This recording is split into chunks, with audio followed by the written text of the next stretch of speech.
ഡാളസിലെ ഞങ്ങളുടെ 3-ാം ദിവസം.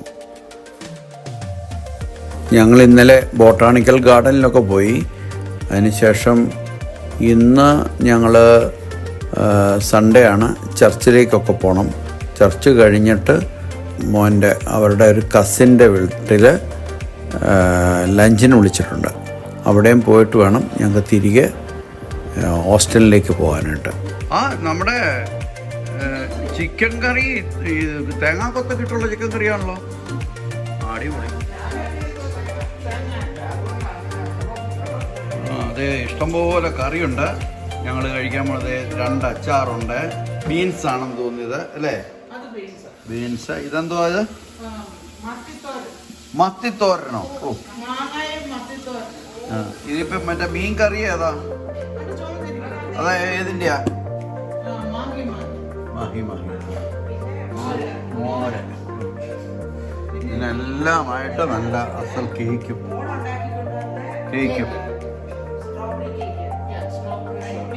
അതെ, തുടക്കത്തിൽ തന്നെ ഞങ്ങൾ ഏതാണ്ട് 1/4 ഭാഗം തീർത്ത് കഴിഞ്ഞു.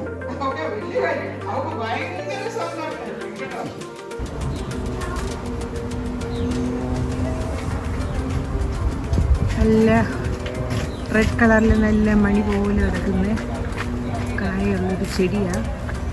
അതിൻ്റെ പേരറിയത്തില്ല.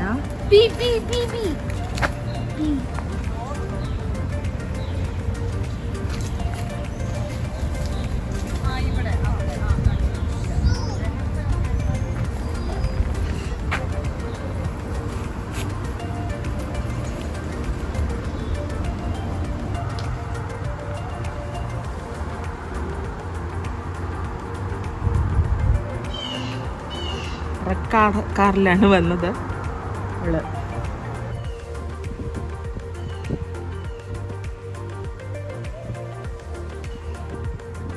ഇതാണ് അമ്മിണിക്കച്ചമ്മയുടെ വീട്. ഈ കാണുന്നതാണ്.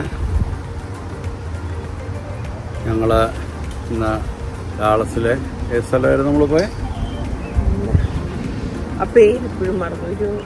Botanical garden. ഇവിടെയൊക്കെ പോയിട്ട് ഞങ്ങൾ തിരികെ വന്നു.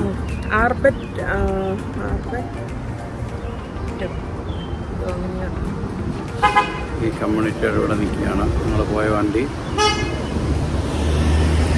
കാറ്റിന് നല്ല തണുപ്പാണ്, പക്ഷേ സണ്ണിന് നല്ല ഷാർപ്പായിട്ട് കൊള്ളുന്ന ചൂടുണ്ട്. നല്ല വെയിലും നല്ല ചൂടാണ്, പക്ഷേ ഇങ്ങോട്ട് മാറി നിന്നാൽ നല്ല തണുത്ത കാറ്റുണ്ട്.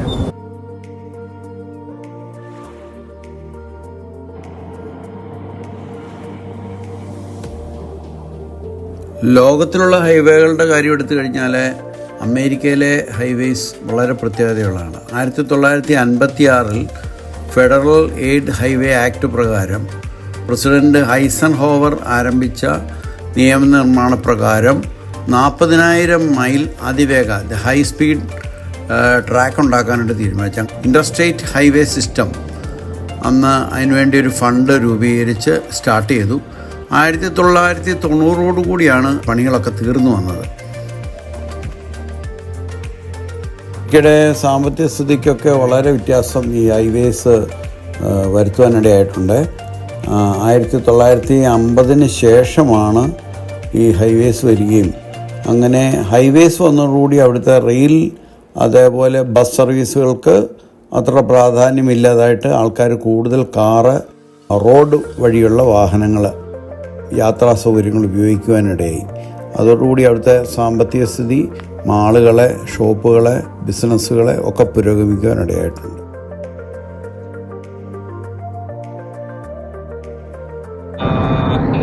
നടുവില് ഈ 2 യെല്ലോ ലൈൻ കണ്ടോ? ഈ 2 യെല്ലോ ലൈൻ വരുമ്പോൾ യൂഷ്വലി നമ്മൾ ക്രോസിംഗ് ഇല്ലെന്ന് അർത്ഥം.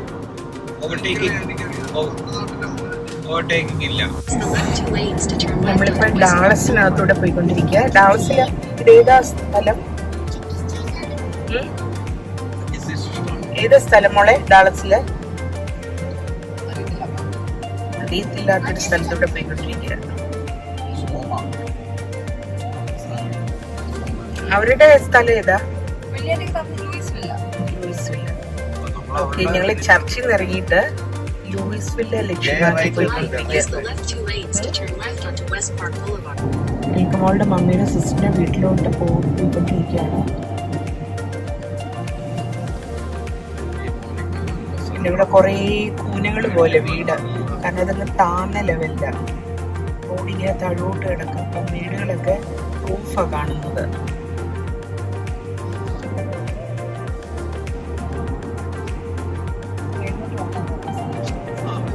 ശരിക്കും എനിക്കിപ്പോൾ തോന്നുന്നു അങ്ങനെ ഒരു ജോബ് എടുക്കായിരുന്നു. നല്ല പ്രായം കഴിഞ്ഞു പോയി, കാലും പോയി. ആരും കാണുന്നില്ല. അന്ന് ആ വിഷ്വൽ കമ്മ്യൂണിക്കേഷൻ ഒന്നും ഇല്ലല്ലോ പഠിക്കാൻ. അങ്ങനെയൊക്കെ ഉണ്ടായിരുന്നു, അത് പോയി പഠിക്കായിരുന്നു.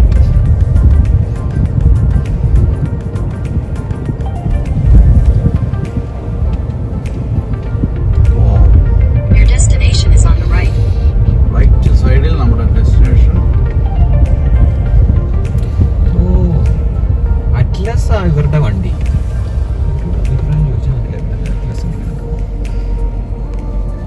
ഇങ്ങനെ ഇടാവോ സ്റ്റോപ്പ് സൈനിന്റെ മുമ്പ്? ശരി.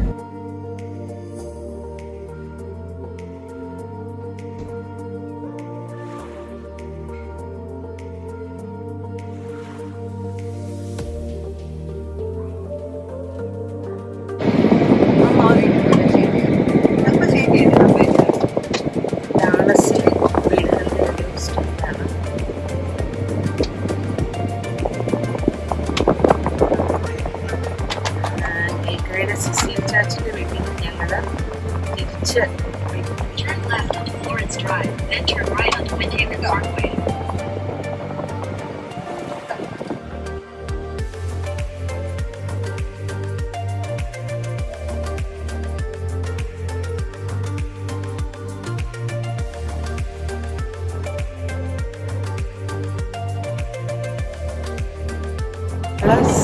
ഡാളസ് ഡൗൺ ടൗണിലോട്ട് നമ്മൾ കയറുക. Dallas downtown, Dallas city. ഇവിടെ സിറ്റിക്ക് ഡൗൺ ടൗൺ അല്ലേ പറയുന്നത്? Downtown full city. Downtown city American പറയുന്നത് downtown. ആണോ? നമ്മളിനി പറയുമ്പോ നമ്മൾ എറണാകുളം ഡൗൺ ടൗണിലോട്ട് പോവാന്ന് പറയണം. നമ്മള് അമേരിക്കക്കാരല്ലേ അമേരിക്ക വന്നു കഴിയുമ്പോ നാട്ടിൽ വന്നു കഴിയുമ്പോ നമ്മള് ബ്രിട്ടീഷുകാർ എന്താ പറയുന്നത്? സിറ്റി സിറ്റി ലണ്ടൻ സിറ്റി എന്നാ പറയുന്നത്. ശരിയാ. ന്യൂയോർക്ക് ഡൗൺ ടൗൺ അല്ല ന്യൂയോർക്ക് സിറ്റി എന്ന് പറയും. ന്യൂയോർക്ക് സിറ്റി എന്ന് പറയുന്നത് അറിയാം. New York city. ബാക്കിയെല്ലാം പക്ഷെ ബാക്കിയൊക്കെ സിറ്റിയിലകത്ത് തന്നെ up town down town. Up town down town city Leander ഒരു സിറ്റിയാണ്, റൗണ്ട് റോക്ക് ഒരു സിറ്റിയാണ്, ഓസ്റ്റിൻ ഒരു സിറ്റിയാണ്. റൈറ്റ്, ഇവരുടെ കണക്കിന്. പക്ഷേ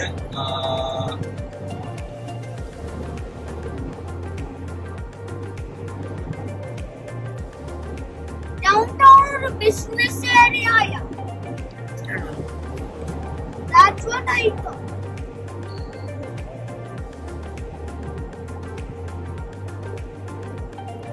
ഇക്വിനോക്സ് ഇതിനകത്ത് പുള്ളിക്കാരൻ നടത്തിയത്. ഇക്വിനോക്സ് അല്ല, NIX എന്നിട്ടേക്കുന്നത് ഇക്വിനോക്സ് എന്നാണ് പ്രൊണൗൺസ് ചെയ്യുന്നത്. ഡാളസിന്ന് ഓസ്റ്റിലോട്ട് പോയിക്കൊണ്ടിരിക്കുകയാണ്. റോഡിൽ ബ്ലോക്ക് കൂടി വരുന്നു. ഇങ്ങോട്ടോ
ഞങ്ങൾ ഡാളസിൽ നിന്ന് തിരിച്ച് ഓസ്റ്റിനിലോട്ട് പോകുന്ന വഴിക്ക് പൂക്കളുള്ള സ്ഥലം കുറേ കണ്ടെങ്കിലും എങ്ങും കാറ് പാർക്ക് ചെയ്യാൻ പറ്റിയൊരു സ്ഥലം കണ്ടില്ല.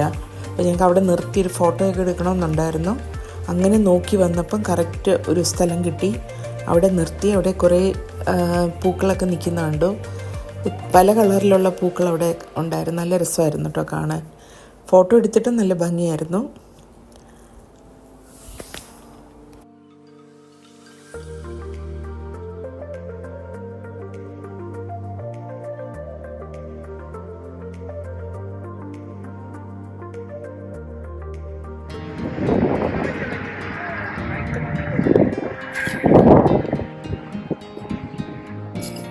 ഇതാ ചെടികളാണ് വേണ്ട.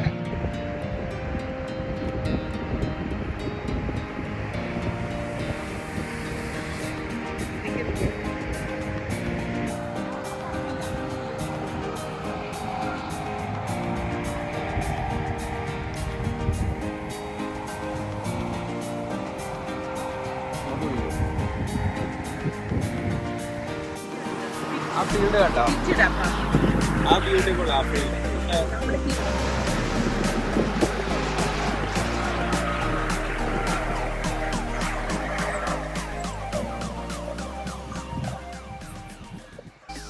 Yellow flowers, blue bonnet, red, എന്തോ ഇന്ത്യൻ ചില്ലി എന്തോ അങ്ങനെ പേര് പറഞ്ഞിട്ടുണ്ടാവില്ല. അതൊരു വൈറ്റ് കളറിലെ ഫ്ലവർ. ഇതല്ലാതെ വേറെ നമ്മൾ പിന്നെ ബട്ടർ കപ്സ് എന്ന് പറയുന്നുണ്ട്, ഈ കളറിലെ പൂവ്. ഇത് പിന്നെ ഒരുപാട് വെറൈറ്റി നമ്മൾ പോകുന്ന വഴിക്ക് കാണാം. പക്ഷെ എല്ലായിടത്തും നമുക്ക് നിർത്തി ഫോട്ടോ എടുക്കാൻ പറ്റുന്നില്ല. സ്പ്രിംഗ് ടൈമില് ടെക്സസ് മുഴുവൻ ഇതുപോലെ പൂക്കളാണ്. സൈഡല്ല നല്ല ഭംഗിയാണ് കാണാൻ.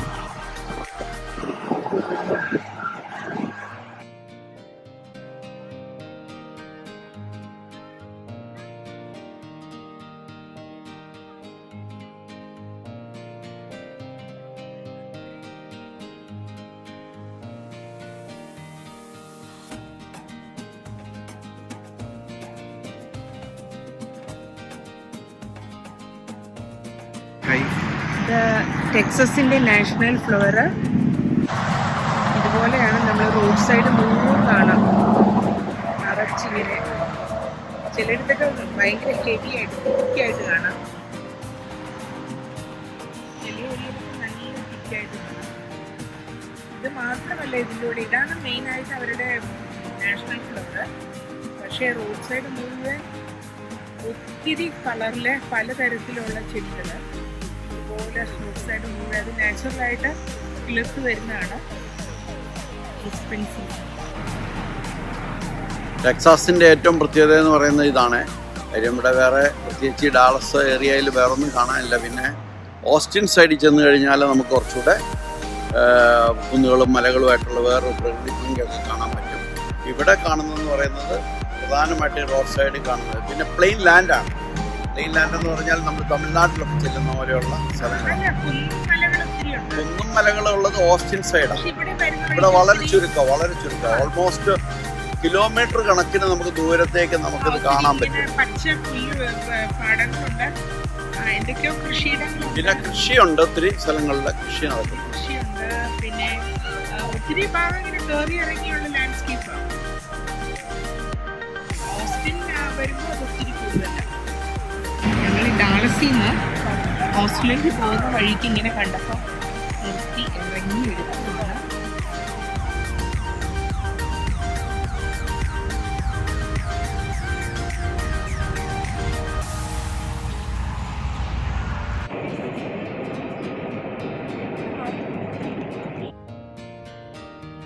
ഞങ്ങൾ ഡാളസിൽ നിന്ന് തിരികെ ഓസ്ട്രേലിയയിലേക്ക് പോകുന്ന വഴിയിൽ ഈവനിങ് ഭക്ഷണം കഴിക്കാൻ വേണ്ടി കയറിയതാണ്.